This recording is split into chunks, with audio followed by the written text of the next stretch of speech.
Ads का मतलब है एक्वायर्ड इम्यून डिफिशियंसी सिंड्रोम। इसको एचआईवी का एडवांस्ड या फिर लेटर स्टेज भी कहा जाता है। एचआईवी या ह्यूमन इम्यूनो डिफिशियंसी वायरस एक ऐसा वायरस है जो हमारे शरीर के इम्यून सिस्टम पर अटैक करता है। ये वायरस शरीर के CD4 सेल्स को डिस्ट्रॉय कर देता है। इस कारण हमारे शरीर का इम्यून सिस्टम वीक हो जाता है और अन्य बीमारियों के रिस्क को ये बढ़ा देता है। इंडिया में 2.35 मिलियन पीपल एचआईवी से पीड़ित हैं। इनमें से 1.345 पीपल ART रिसीव कर रहे हैं। 2019 में 69,220 न्यू एचआईवी केसेस मिले हैं और 58,960 की एचआईवी के कारण मौत हुई है। इंडिया में सेक्सुअल ट्रांसमिशन एचआईवी का एक मेन कारण है। 3 शहर जहां पर एचआईवी सबसे ज्यादा प्रेवलेंट है वह है मणिपुर, मिजोरम और नागालैंड। पर इन सब में अच्छी बात यह है कि इंडिया में एचआईवी एपिडेमिक की ग्रोथ अब स्लो डाउन हो गई है। 2010 के बाद में नए केसेस 27% और एचआईवी के कारण होने वाली डेथ रेट 56% में, यानी तेजी से इसमें कमी आई है। हर साल 1 दिसंबर को एड्स के प्रति जागरूकता फैलाने के लिए वर्ल्ड एड्स डे मनाया जाता है। यह दिन एचआईवी पॉजिटिव लोगों को सपोर्ट और एनकरेजमेंट देने के लिए भी प्रोत्साहित करता है। एचआईवी पॉजिटिव इंडिविजुअल भी एआरटी ट्रीटमेंट के जरिए एक लंबी और अच्छी जिंदगी जी सकता है। इंडिया 2030 तक एड्स को समाप्त करने के लिए वचनबद्ध है। मेरी सर्कल में हम world AIDS day awareness series का आयोजन कर रहे हैं to educate people about AIDS and its preventive measures from eminent expert doctors and medical professionals. Hello, नमस्कार। मैं हूं अपराजिता मेहरा और आज इस पहल में हम बात करने जा रहे हैं डॉक्टर हितेश पटेल से। डॉक्टर हितेश पटेल पिछले 14 वर्षों से एचआईवी कंसल्टेंट के रूप में प्रैक्टिस कर रहे हैं। वह मुंबई में संकल्प क्लिनिक में एचआईवी और एड्स कंसल्टेंट है। Also he is a clinical assistant in the department of HIV and infectious disease eight Holi spirit hospital, Mumbai. He is also consultant at an NGO, Sarva Seva Sangh, transforming lives of waste picking children, street children, school dropout youth, people living with and affected by HIV and AIDS. So बहुत कुछ ये कर रहे हैं ऐसे लोगों के लिए जिन्हें वाकई इसकी आवश्यकता है। He is a co-author for topic post-exposure prophylaxis in HIV, in monograph on HIV by Indian College of Physicians. He has conducted lectures for nursing staff on HIV/AIDS as NACO training program. He has also conducted HIV awareness program for the college students of Mumbai. It is our extreme privilege and pleasure to host him today on Dr. Speak. Welcome to Very Circle, Dr. Hitesh. Thank you. नमस्कार। नमस्कार। तो चलिए बिल्कुल देरी ना करते हुए हम सबसे पहले अपने प्रथम प्रश्न पर पहुंच जाते हैं और वो है कि सर एड्स और एचआईवी एक्चुअली है क्या? इनमें क्या कुछ डिफरेंस या सिमिलैरिटीज होती हैं? मैं चाहूंगी कि आप इसको हमारे दर्शकों को विस्तृत रूप से इसके बारे में कुछ बताएं। डेफिनेटली। तो हम स्टार्ट करते हैं जहां से हमारा एचआईवी हमारे पेशेंट्स के लिए एचआईवी स्टार्ट हो गया, यानी कि 1981। आज 40 इयर्स हो गए हैं एचआईवी हमारे बीच में है। ओके। जब 1981 में फर्स्ट टाइम कुछ पेशेंट्स मिले जो लॉस एंजलिस यूएस में मिले, जो होमोसेक्सुअल्स थे, जिनको पीसीपी न्यूमोनिया नाम की बीमारी थी, जिनको फंगल इन्फेक्शन थे और साइटोमेगालो वायरस इन्फेक्शन हुआ था या पहले हुआ था या उससे पीड़ित। ये लोगों में सिमिलरिटी पाई गई थी कि इनकी सबकी पेशेंट्स की इम्यूनिटी सिग्निफिकेंटली कम थी। ये तो समझ में आया कि ये बीमारी है जो इम्यूनिटी कम होने की वजह से होती है, यानी कि एक्वायर्ड इम्यूनो डेफिशिएंसी सिंड्रोम। ये एक सिंड्रोम है जो इम्यूनिटी कम होने की वजह से हुआ है, जिसकी वजह से ये टर्म आया AIDS, AIDS, acquired immunodeficiency syndrome. तो ये एक सिंड्रोम है जिसको हम एड्स कहते हैं। जी बिल्कुल। मगर अगले साल पता चला कि ये एड्स होता क्यों।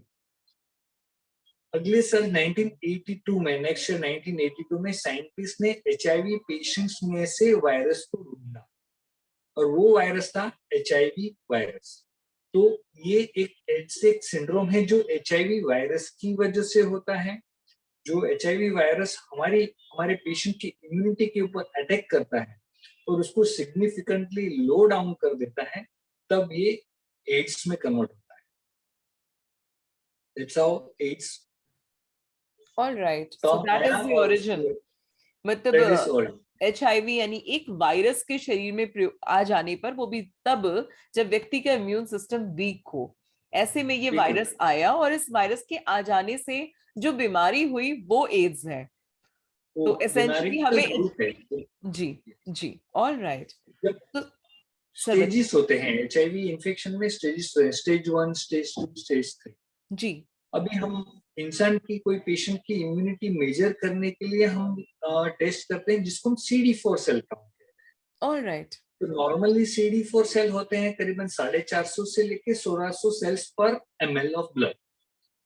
जब ये इम्यूनिटी मोर देन 500 होती है तो वो स्टेज 1 कहलाता है। When it is between 200 to 500 ये स्टेज 2 कहलाता है, and when it is below 200 तब ये स्टेज 3 कहलाता है। यही जो स्टेज 3 होता है उसे हम एड्स कहते हैं, या फिर एड्स डिफाइनिंग इलनेसेस होती है जो इम्यूनिटी काफी हद तक घटने पर ही हमारे पेशेंट्स को होती है। तो या तो ये स्टेज 3 इम्यूनिटी है या फिर ये एड्स डिफाइनिंग इलनेसेस होती है। ये दोनों में से या ये दोनों साथ में, तभी हम पेशेंट्स को एड्स का पेशेंट्स होता है। ऑल तो राइट। स्टेज 3 जी, इम्यूनिटी वाले पेशेंट को ही हम एड्स कहते हैं। ओके। उससे पहले का जो भी है उसके अंदर मात्र एक HIV का वायरस है, यस, जो HIV एड्स इन्फेक्टेड जी, पेशेंट से जी, कहलाता है। HIV इन्फेक्टेड पेशेंट है। ओके। यस, सर, ये HIV जिसके बारे में आपने इतने अच्छे से अभी हमें बताया, इस HIV का डायग्नोसिस कैसे किया जाता है, या ये कैसे जानते हैं हम कि किसके लिए ये जरूरी है, किन्हें करना चाहिए? ज्यादा करके तो ये एड्स HIV के डायग्नोसिस के लिए हर एक इंसान को चेक करना चाहिए कि वो पीड़ित है या नहीं, उनको HIV है या नहीं। So according to the guidelines, anybody in the age between 13 years to 65 years सबको ही अपना स्टेटस जानना चाहिए। लाइफ में एक बार तो HIV करके अपने स्टेजेस को, अपने इन्फेक्शन है या नहीं ये जानना जरूरी। इसके हम्म। अलावा भी हाई रिस्क ग्रुप रहते हैं जैसे कि MSM, man who have sex with man, people with unprotected sex, people who have multiple partners, people who have hepatitis B, hepatitis C, people who have sexual transmitted diseases, people who take injection drug use, नशे की दवाइयां, injectable drugs वगैरह use करते हैं, इन लोगों को अपने आप को HIV डेफिनेटली करना चाहिए। और अगर इस तरीके की एक्टिविटी में इन्वॉल्व है तो पीरियडिकली वो इन्फेक्टेड है या नहीं ये जानने के लिए पीरियडिकली HIV टेस्ट करना चाहिए, ऑल राइट। ताकि वो जल्दी से जी, जल्दी वो डायग्नोस कर तुरंत पाए और उसका डायग्नोस हो सके। ट्रीटमेंट इनिशिएट कर जी, जी। ओके, तो these are the target group जिनके संग ये सारे पाए। जितनी भी चीजें आपने बताई, अगर वो कहीं भी इसमें से किसी में भी लिप्त है अगर, तो उन्हें तुरंत सतर्क हो जाना चाहिए। और इतनी जानकारी अब लगातार विज्ञापनों में, और सच में सरकार ने इस पे काफी काम हुआ है, नाकू के में भी बहुत काम किया है, तो इसके माध्यम से जो लगातार विज्ञापनों में लोग देखते भी हैं, तो ये ऐसा नहीं है कि किसी और के लिए है। आप यूं देख रहे हैं कि ये राइट, चीज हमारे समाज का हिस्सा नहीं है और हमें नहीं हो सकता है, ऐसा कोई भी बंदिश इस पे नहीं है। तो आपके साथ भी ऐसा हादसा कहीं भी हो सकता है कि आप इससे इन्फेक्टेड निकलें। तो अगर आप सही वक्त पे टेस्ट करते रहेंगे तो आई एम श्योर इससे बचने का तरीका हमें जल्दी पता चलेगा। राइट। डेफिनेटली। प्रेग्नेंट लेडी, जो लेडी प्रेग्नेंट है उनका भी ये तपास करना जरूरी है एज अर्ली एज पॉसिबल, क्योंकि अगर हमको कोई लेडी प्रेग्नेंट डायग्नोस होती है कि जिसको HIV है तो हम उनको जल्दी से जल्दी ट्रीटमेंट चालू करके उसके शरीर में जो वायरस की मात्रा है उसे कम करके हम वो मदर टू चाइल्ड जो वायरस होता है उसको हम प्रिवेंट कर सकते हैं, और एक हेल्दी बच्चा जो HIV इन्फेक्टेड नहीं है ऐसे बच्चे को जन्म देने में हम मदद कर सकते हैं। तो ये प्रेग्नेंट लेडीज को भी करना बहुत ही जरूरी राइट। और ऐसा हमें लगता भी है कि शायद आजकल सभी अस्पतालों में ये जो कंपल्सरी टेस्ट होते हैं किसी भी प्रसूता मतलब गर्भवती के लिए, उनमें एक ये शामिल है और इसे जरूर किया जाता है। चाहे वो ये सरकारी होता है। अस्पताल जा रही हो, चाहे वो प्राइवेट हॉस्पिटल जा रही हो।